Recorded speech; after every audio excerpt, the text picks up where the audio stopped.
Hello viewers, welcome back to my YouTube channel. You are highly welcome. So today we are going to be learning how to make a bubu gown with stylish neckline and rhinestone design. And these are the required measurements in making the bubu gown. So here are the materials needed. So for the black design on the neckline, I made use of a doll face material. And here is my rhinestone, paper stay for stability and all. So now let us cut. The first thing I'll be doing is I will fold my fabric into two, and from there I will measure the length of the gown. So the length of the gown is 61 inches. I am working with a client who wants a gown to be very long. So wherever you want your length to reach, you should measure it. So that's what I'm doing here. I am going to mark the 61 inches and I'll rule it straight down. So from that point, I will mark 2 inches down. This will serve as the hemming allowance. You have to hem the down of your gown. So I am marking it immediately. Now, one thing also that you will notice in this gown is that the sleeve is a cut together sleeve. The right word is called doorman sleeve, which means we are going to be imputing the sleeve measurement immediately. So the first thing I'll do is to impute my shoulder measurement divided by 2. So from that point, I'll now impute my sleeve length. From that point of the sleeve length, I will add extra 2 inches for my hemming. That's to hem the sleeve, because you have to add your hemming allowance immediately after you've impute it to avoid shortage. Then afterwards, I will impute my shoulder slope of 1.5 inches. I am imputing this on this sleeve area because it is extended. The shoulder now has been extended with the sleeve. So for my neck width, I am going to make use of 4 inches as my neck width. And from that point, I am going to connect using my ruler straight to where I marked 1.5 inches as my shoulder slope. For the neck depth, I am coming down by 1 inch, and I'll connect it to where the neck width point is. Now for my round sleeve measurement, I am going to impute the round sleeve divided by 2. But because this is a bubu gown, I am going to add extra 3 inches as allowance because bubu gown tends to be big. So that's what I did there. You can make use of 2 inches also, because my client wanted her own to be very big on her body. So I feel 2 inches is okay. Then now I am going to connect it like so. You understand what I am doing here? So I'll connect it like so. Now we have our round sleeve measurement already. So from that point where the round sleeve stops, I am going to impute my round body measurement. But because this is a straight bubu gown, not the one with shape, so we are going to be making use of the most biggest part of the body, which is the round hip. So I divided the round hip by 4 and I imputed it. That's why I got 12 inches. And for the ease around the bubu, I am going to be adding extra 3 inches. Like I have said earlier, she wanted her own to be very big on the body. So I feel 2 inches is okay. 2 inches will still be smart and not too big. But if you want your bubu to be exaggerated on the body, you can make use of 3 inches. So now we connect using my ruler the place where the round body ended to the sleeve.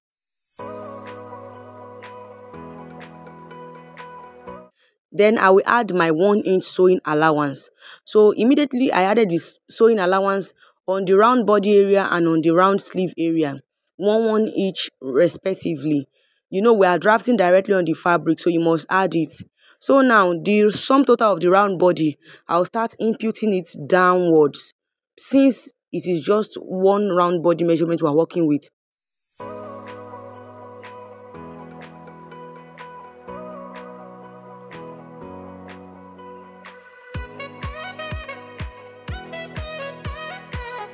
Now I have input the round body measurement and I rule this straight to the hem line, as you can see. Now the next thing for me to do is around this armhole area, as in the place that the round bust connects with the sleeve measurement. It will be too sharp if I leave it this way. So I'll come out by 1.5 inch at the points they meet and use my hand to make a curve. So that way it will give it a curve and it will not be too sharp around the sleeve area. Then I will cut.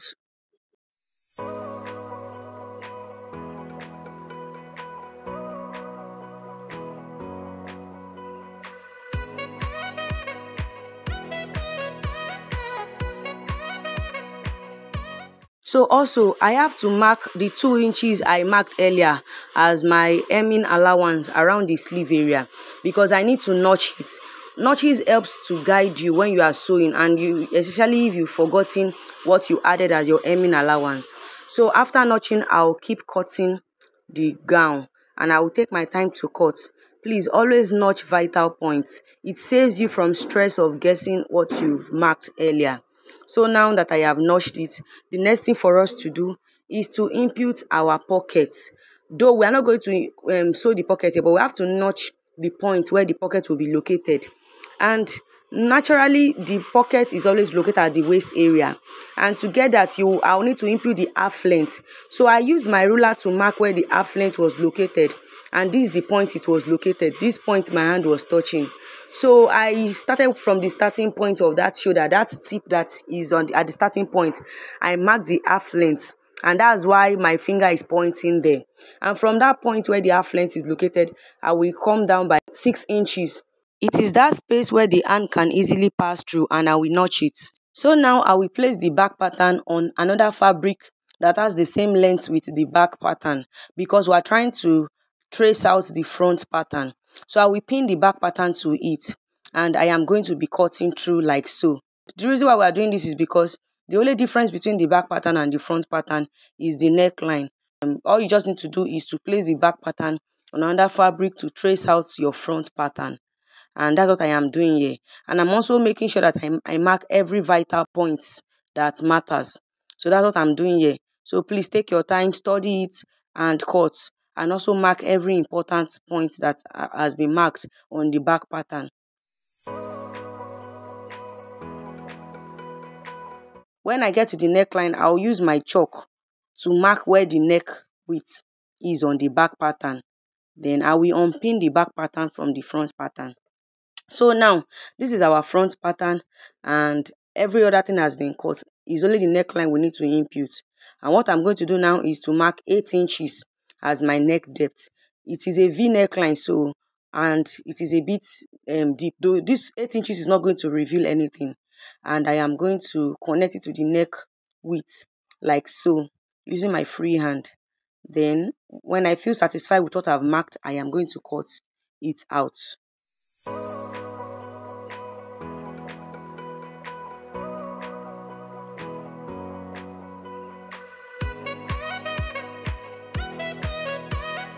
And this is how it looks like. So now I am going to be marking the wrong side. So when you do this, it will help you to easily know where it is the wrong side and the right side. So now I'm going to be folding my doll face fabric into 2. Then I will place the front pattern, the neckline of the front, on the doll face. Then from that point where the neck width ended, I will mark 3 inches into the body of the doll face. I will mark 3 inches like so. And I am going to trace out the neckline like so, and I will cut that part too. I'll cut it like so. Then I'll mark that 3 inches because that is the depth of the neck design on the shoulder area, as you can see. Then for the length of the neckline design, I am going to be using the half length as a guide because it reaches a navel. So I'll mark the half length, and from that point I'll come down by 2.5 inches. That should be around a navel area. So after you mark your half length, you can just come down by 3 or 2.5 inches. Then I will cut. Also, if you check the neck design very well, there's this slight slantiness around the length of the neckline. Reason being that it is not looking straight. It was slant, but it is not so obvious. So I'll make use of my ruler. I'll just slant my ruler from that 3 inches I marked earlier down to the length. It will not look so straight, but it will be a bit slant. Then also, there's a V neckline design around the length of the neck design. So I will come up by 4 inches and use my ruler to connect it straight into the center of the neckline design. I'm so sorry my camera did not pick that part, but this is how it looks like. Then I will cut. When I place the fabric on my Ankara, when I place the design on my Ankara, this is how it's going to look like. So all those explanations I've been making, I hope you now understand what I was saying. Now I will iron my paper stay to the neckline design at the wrong side, and this is how it's going to look like. And I am going to be sewing this neckline design to my Ankara fabric. So it's the wrong side of the Ankara fabric I am going to be placing, like so. Then I will now use the right side of that neckline design to face the wrong side. I hope you understand. We are going to be flipping it after we've sewn it back to the right side. So you have to turn it from the wrong side. Then I will pin the necklines together so that they will be stable. And after pinning it, there's something I want to explain about the way most people sew V neckline. That I noticed that most people, when they sew their V neckline, it's not always coming out nice around the center area. It's either one part is looking straight and the second part is not looking straight. So when you sew with 0.5 inches from the beginning of your sewing, when you get to that center, to get a perfect V neckline, you have to come out by at least 0.75, 0.75 inches at most. The other part can be 0.5 inches, which is our normal sewing seam allowance. But that center should be 0.75. This will help you to get a perfect V neckline. So now I'm going to go and sew it and I will show you what I am explaining. This works for me and I hope you learn something new from this tip I'm sharing. So I've gone ahead to sew it and you will notice that my V neckline, the V shape was coming out lovely. As in, I hope you understand what I am explaining here. Then I will notch. If you do not notch, it will not help the neckline to relax well.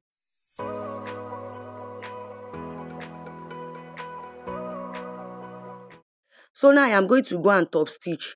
And as you can see, I will top stitch on the seam allowance and on the Ankara fabric. Not on the black doll face, on the seam allowance and on the Ankara fabric. So now I have gone ahead to top stitch it and this is how it looks like. You can see how neat it is. Your work must be neat. And after that, I am going to flip this to the right side of the fabric.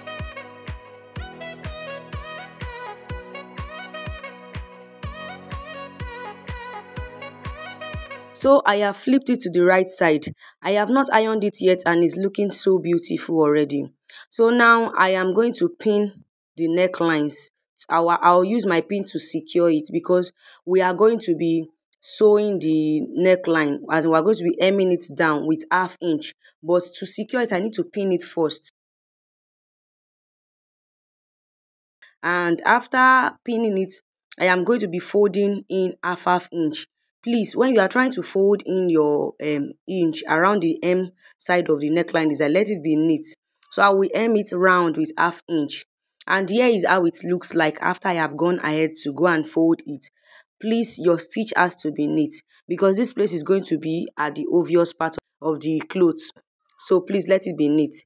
Now for the back neckline, I need to cover the neckline and I'm going to be using my bias to do so. As you can see, I will hem it from the front, then I will finish it up at the wrong side. And here is how it looks like at the end of the day. Now I am going to be attaching the front design and the back design together. So I will be joining it first at the shoulder using 1/2 inch sewing allowance to join them together. You place the neckline like so. Make sure they align well. Then you join with 1/2 inch respectively. Now I've gone ahead to join the shoulder and now I am going to be hemming the sleeve, the round sleeve. I have to hem it first. So using the 2 inch I have notched earlier as a guide, I am going to be folding them and I'll be hemming it as you can see. So I'm trying to fold it twice. You can fold yours using 1.5 inch then 1/2 inch as your hemming. But I like folding mine twice. So I have gone ahead to hem it. And the next thing for us to do is to join the cloth at the side. So using the 1 inch sewing allowance we've added when we were drafting this fabric, when we're drafting this design, is what I'm going to be using to sew. So I will sew 1 inch down to the first point where the pocket is. I will back stitch well.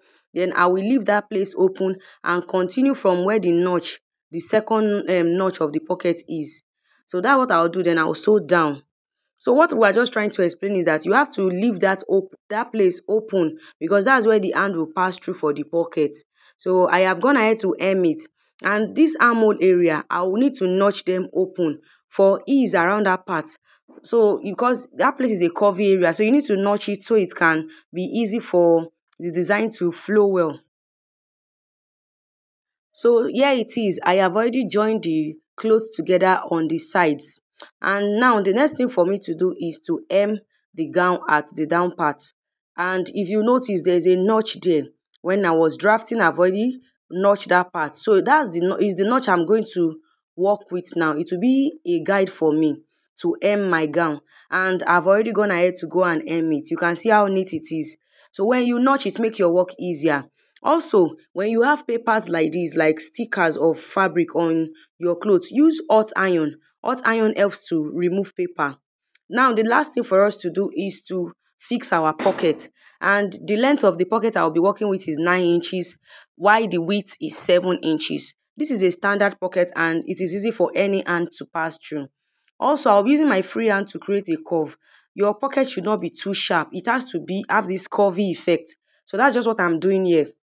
And I'm trying to reconfirm the measurement if I still have my 9 inches. Then also from the side of the pocket, I'll be coming down by 1 inch and I will slant it into the center of the pocket. The part we are going to be attaching to the gown must not be too straight. It has to have this slanty effect. You understand what I'm saying? Because this is what will make the pocket to be able to sit well on the fabric. Then after, I am going to be marking the wrong sides on my pocket. So it will be easy for me to identify the wrong side and the right side. Now afterwards, to secure your pocket, I do this a lot and it works for me to have a well secured pocket. From the right side, now this place is the right side, I'll go and sew with ½ inch. I've gone ahead to sew with ½ inch and I'll flip to the wrong side.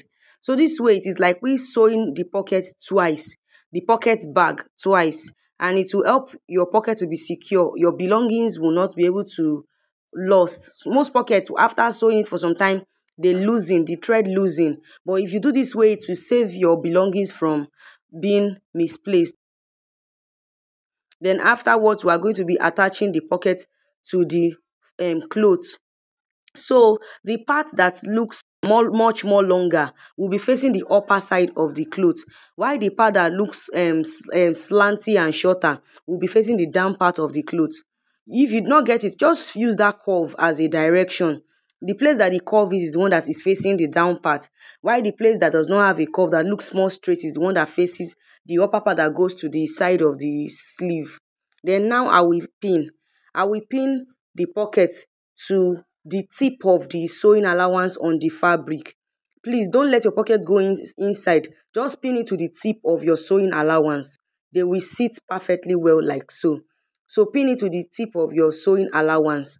I've pinned the first side, then the second side too. I'll gently arrange it and I'll pin it to the tip of the sewing allowance, as you can see. So I'll take my time to pin it.